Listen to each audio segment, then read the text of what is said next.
have the pleasure of having Dr. Julio Palmaz with us, who it might be important to note that Julio helped us kick this meeting off 9 years ago and is now essentially our professor emeritus for the Cardiology Napa Valley course. And for those of you that have been under a rock for the last 30 years, if you don't know who Julio is, he changed the face of interventional cardiology. And fortunately for those of us who happen to be young enough to suffer through the stacked perfusion balloon and all the closed arteries that we were waking up in the middle of the night to go back and fix when he invented the Palmaz-Schatz stent while he was at the University of Texas System, and it has been widely recognized as one of the most important contributions to cardiology. In 2006, he was inducted into the National Inventors Hall of Fame for his contributions to cardiology, and the Palmaz-Schatz patent has been recognized. The patent has been recognized as one of the 10 patents that changed the world, which is quite an amazing accomplishment. The best thing that he's done recently was open the Palmaz Winery, which is to the east of us, 20 years ago now, and more important to all of that. And why we don't have him on the calendar tomorrow for the interventional session is that, like many of us, he married way above his stock to a wonderful lady, and they're celebrating their 45th anniversary tomorrow. So he didn't want to come talk to us on that date. So Julio is going to talk to us about a time for change in the direction in vascular device technology. Thank you, Julio, for being here. So, first of all, I have no conflict to declare in this particular talk. So, if I essentially can conceptualize, to me, the rate of or the trend in the rate of progression on the development of new technologies in implantable devices in the cardiovascular arena, I say that the 80s was the fastest time. That's when we saw, atherectomy, laser, balloon angioplasty, and stents developed shortly after they showed up, and everything went so fast that it would make your head spin at that time. Then, of course, the things slowed down quite a bit, and the sobering years about the bare metal stent came up and all the limitations that we had, and then the appearance of the drug-eluting stent as the only solution that we could find at the time to make this device work. The transaortic valve replacement was certainly fantastic in terms of the daring attempt at installing this device, which was seemingly crude by a very ingenious interventional community, but the industry, in my view, did not follow up. It just did not turn the profits into further benefit. And the device, to me, essentially what they call second, third generations, are still the same thing. A relatively crude device. So, and definitely with the appearance and the later trials on the bioresorbable stent have not panned out, to me, that is a step backwards in terms of development. So I think that not only we have a stagnation, perhaps we have not taken advantage of all the technological advancements that we have in other areas of science. So when I try to analyze this, being an old-timer in this area, I can pretty much see a change around 2005. Before that, I saw corporate investments being bold and creative in this area with long-term goals, essentially spanning 10 to 15 years, looking into actually a cutthroat competition with the other companies for breakthrough projects and essentially being the preeminent creator in the market, took large financial risks, and many times these companies went for high-tech, blue sky, broadly focused projects. I think since 2005, I think we've seen a change in attitude.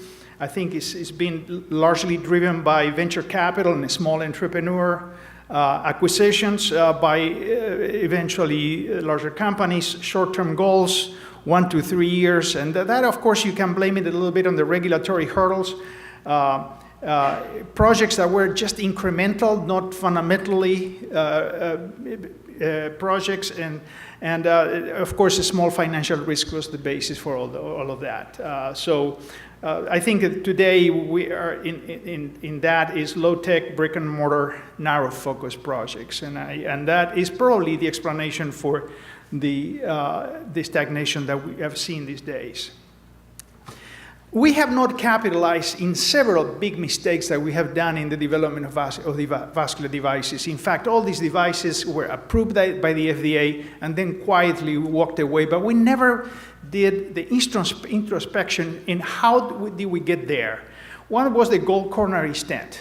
If you remember the Neo Royale, okay, that at the beginning was hailed as a fantastic new advancement, coating stainless steel with gold. And eventually, with solid science and a lot of advocacy from our revered members of our community, and yet that was a step backwards. Then the permanent polymer stent. I mean, it was at that time the only solution we had at hand to deliver drugs. But it was alarming to certain people, including myself, that we were going to paint stents with devices simply by physical apposition to these things, using primers. This thing was going to end in a disaster. There were about 10 or 15 different explanations why it would fail in the long term, and it did. All right, but the changes of direction were so quick and fast and furious that next thing you know, we forgot about the permanent polymers. Now we're now in biopolymers, and then before even that was proven, we went into the bioresorbable stent, and all that would follow in what I call the heuristic mental processes. Essentially, somebody comes up with an idea. It would be nice to have a stent that will vanish away. And then essentially the whole industry went behind it, and everybody had no doubt that that was the way of the future until the trials proved that actually was a step backwards. So again, that was a problem. All the structural heart disease materials are essentially very old technology. And what is really revolutionary was actually the people that work on the prototypes and make this work in patients. That it was the amazing part. But the devices themselves were all these old materials into new devices, essentially a balloon-expandable stent, a porcine valve, or horse pericardium, and put together with stitches and more stitches and more stitches and switching tubes. And essentially, you had this serial manufacturing, which is so complex that you can compare it to a piece of art, like making a diamond ring, more than making a medical device. And there's an enormous amount of industrial footprint into that, which is like everything else that you do, something largely by hand. So, and these things, now we are into 10 years into this type of industry, and we are saying that we have, newer generations of these devices. In reality, it's all the same. We are using the same variants of the old polymers, PTFE and PET, and we're still using the same medical tubing materials, and then sutures and switching tubes, and lots of people in line in front of a microscope, passing one next to the other to do the next step. I think there's a need for a fundamental change of direction, and I really thought that, but the mid-2000s, that we were going to be into it. And and I think, let me just do a little bit of a philosophical consideration here. The past research and development was focused on the cell as the central element to do research-inspired mimicry, if you will. I think our future research mimicry target should be the extracellular matrix and its function, largely less known than the cell function, with a lot of interest in areas other than cardiovascular, for example, cancer. All right. And the important is to extend the structural scaffold concept to the submicroscopic level. In other words, if you compare a stent strut to a ligand attachment receptor in an endothelial cell, it's like comparing a house to a little marble. So there's an enormous disproportion from the structural point of view between the structures that we have in these devices that we're implanting in people compared to the cells that we are trying to address. The cells, essentially, they ignore them, or they are actually affected negatively by them. All right, so we need to create the scaffold level, but as a submicroscopic level. We need to go down smaller than the size of cells. And the practical objective essentially is to create real estate for cells. So your talk actually was perfect in front of this because you showed the failure of injecting, stem cells, which have the capacity to differentiate into something functional, but essentially do not have the extracellular matrix to support them. In other words, there is no real estate for them. And I think that's the future would be to go into essentially creating cellular scaffolds. So what are the functions of the ECM that we need to pay attention on to inspire us into going in a direction like this? Structural and physiological support to surrounding cells, we all know that. Cell-to-cell communications, they are made through the ECM. Mechanical buffer to provide the cell with an adequate milieu, for example, as hard as bone or as fluid as plasma. It is essentially to create conditions for the cell to function properly. Segregation between cell stubs, which otherwise would not live well together, and modulation of immunological attack, and that was a very good point that you brought up in your talk. So what are the properties of the ECM that we should probably try to pay attention of? One is the modulator of stiffness or elasticity, all right? And we know how the stents over the years of evolution fail largely based on that. We never were able to match the stiffness or elasticity of these devices to the requirements of the endothelial cell and the smooth muscle cell in a coronary artery with one of these implants. Then the cellular adhesion and interaction with the cytoskeleton, that is a largely ignored point. I mean, the cellular adhesions, the extracellular matrix talks to the cell largely through this ligand receptor interaction. And that, essentially the adhesion is an issue that is also largely ignored today. The effects on cell differentiation, you can take a stem cell, like you very well shown, and you can make it become an adipose cell or a hepatocyte, depending how much you stretch it, simply as that, to providing a more adhesive territory. So the cell differentiation issue is something is fundamental to this concept. Durotaxis is an interesting phenomenon. It's been recently published, and is the tendency of the cells in general to seek stability. In other words, when there is instability, in other words, like provided by abnormal elasticity or excessive stretching cycles or whatever, the cell will like to move on to wherever there is actually a more stable territory. So not to say that then the device will have to be rigid all the time, but it's one other concept to mind when we are designing a new device.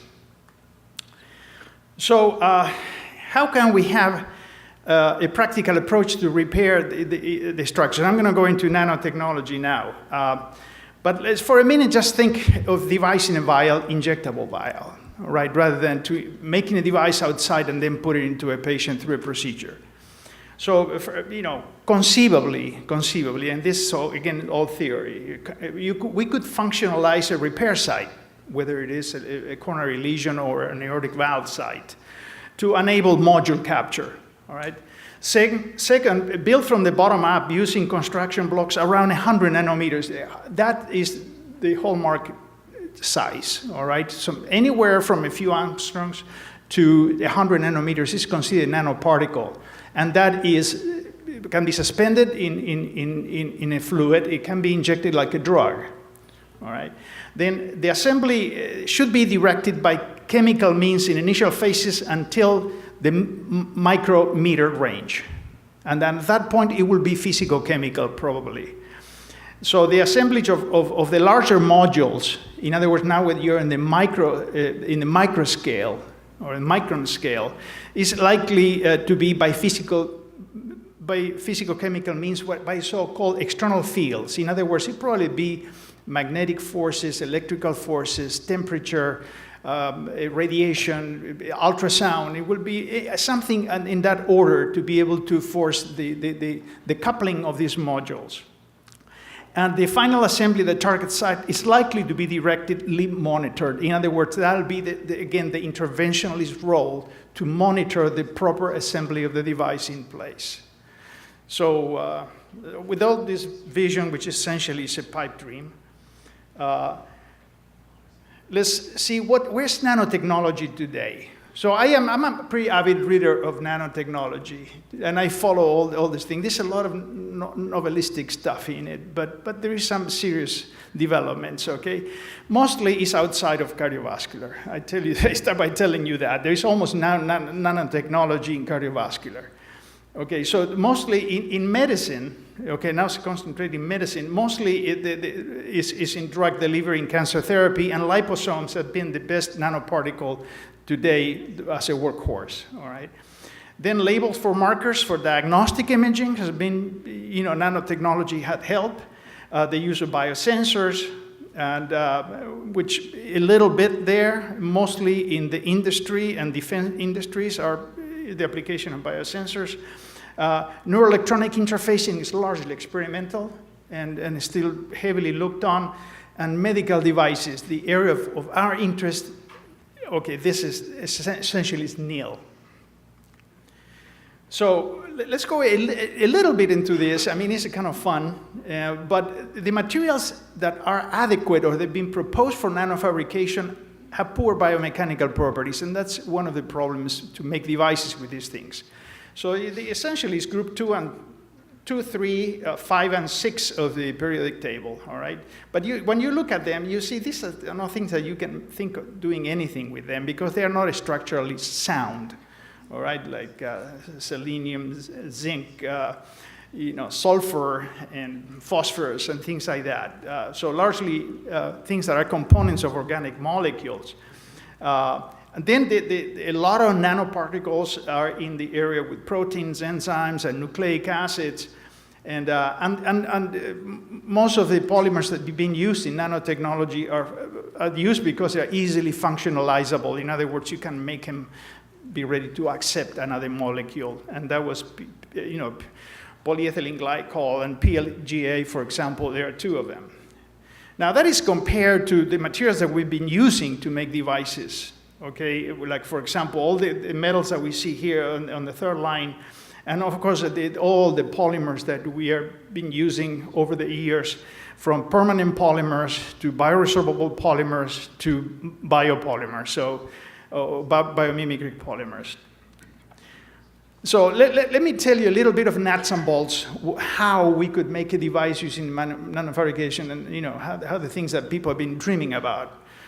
You see, this paper came out in 2007. It's a very crude way to make a nanoparticle assemble into a microparticle, and this is using colloidal gold, and then functionalize it with antigens or with antibodies. And if you have the 2 of them mixed together in a solution, they will assemble in a geometry which depends on the location of the antibody or the antigen. But the things will stick together and they form a larger block. But then these others were proposed, and I'm going to go through this because it's a 6-step thing here. And this was made with barium sulfate. As a radiologist, I know barium sulfate was good for barium enemas, but not to make a cardiac valve. So I think that didn't pan out, but there was a lot of attention at viral capsids. Essentially the shell of a virus, which all DNA has been voided out. Now that shell has remarkably interesting properties because they're incredibly symmetrical. For example, the tobacco virus, mosaic virus, and other viruses are like they are 12-sided polygons that you can actually, since they are the proteins forming them are identical from side to side, you can functionalize them and then put different functional chemical functional groups that you can actually make these things assemble in the way you want in a phased manner, so that you can actually create a shape, not just make a block. And that essentially pointed the way. That was the idea. So this mosaic virus, they were functionalizing this particular case that looks like a strawberry there with the protein, which was already functionalized. And you can see that these things can start assembling in a geometrical pattern. If you say, okay, now I'm going to kick this reaction with this particular means, and then the next reaction, and then the next reaction, it'll be essentially hierarchical type of process. But all this was still kind of, none of this got anybody excited, all right, until the buckyball came out. And I think the people at Rice University that came up with the nanotube and the buckyball, it made a real contribution. And I think this opened the door. I think now we have something that we conceivably make the device, injectable device. The buckyball is called carbon-60 because it has 60 carbons in it, all right? And it's essentially identical to a soccer ball. It should be called a soccer ball, not a buckyball, because it looks like a geodesic dome. So I think it looks exactly like so it has, I think it has 12 pentagons and 20 hexagons in it. And it all depends on the way the carbon atoms actually share, the 4 atoms that they have to share. But the important thing is you can functionalize this so easily. You just put a whole bunch of buckyballs you can buy on the internet, you put in nitric acid, and you have a whole bunch of exposure of covalent bonds available for substitutions. And next thing you know, you can actually have a heavily covalently functionalized nanoparticle. These nanoparticles are very small. They measure 3 to 5 nanometers. And conceivably, with 60 atoms in them, you can have a huge amount of latitude in doing designs with them. So here it is. You see this, for example, you can see here, after treatment with nitric acid, this nanotube exposes a very nice acid group that it can be easily functional, make it functional with the substitution in a covalent fashion, so a very stable compound. And on top of that, this allotrope of carbon has an incredible mechanical properties, which we didn't have in all the other proteinaceous stuff of the viral capsids. Now we have something that is one of the strongest materials known, and it has incredible electrical and optical properties, and you can make super materials with this. So the likelihood of getting very robust implants is very serious. So I think this is something that is the way of the future. So if we build something from the bottom up like this, in the patient, in vivo, most likely the time is going to be one of the issues, because it will be billions of steps unless you do massive parallel assembly, which is one, in other words, all the initial steps being done in a parallel fashion. All right. Now remember, we have very constrained, I'm talking here a little bit like an amateur physical chemist I am, the thermodynamic conditions in the body are pretty constrained. We have fixed pH and we have a fixed temperature, so we cannot alter those things. So these equations need to be accelerated some other means, most likely by parallel massive assembly. All right, until they get to the nanoscopic, to the microscopic range, and at that point, then we will start trying to manipulate these things by physicochemical means, like we talk about. It's called the external field approach. But at some point, the interventionalists will be trying to figure out what is going on and trying to, make these particles form what he wants them to form. So what I see for the interventionalist future, I think he will not be pushing catheters. I think, most likely he will be sitting at a computer making decisions as as a histoarchitect, if you would say, and of course with managing a whole bunch of data. With very smart computers, you will be able to actually create these designs. Largely, the computer will take care of all the basic steps, all right? And the patient will be essentially sitting comfortably in either in a bath or over a table, and a little bit like you see in the movies, and of course, at the same time that this gets developed, I mean, we will be doing also all kinds of tissue replacements in the human being, pretty much as we see in the movies today. And but it's a bright future out there, and like to see if you have any questions or any comments, cynicisms, criticisms, anything. Thank you very much.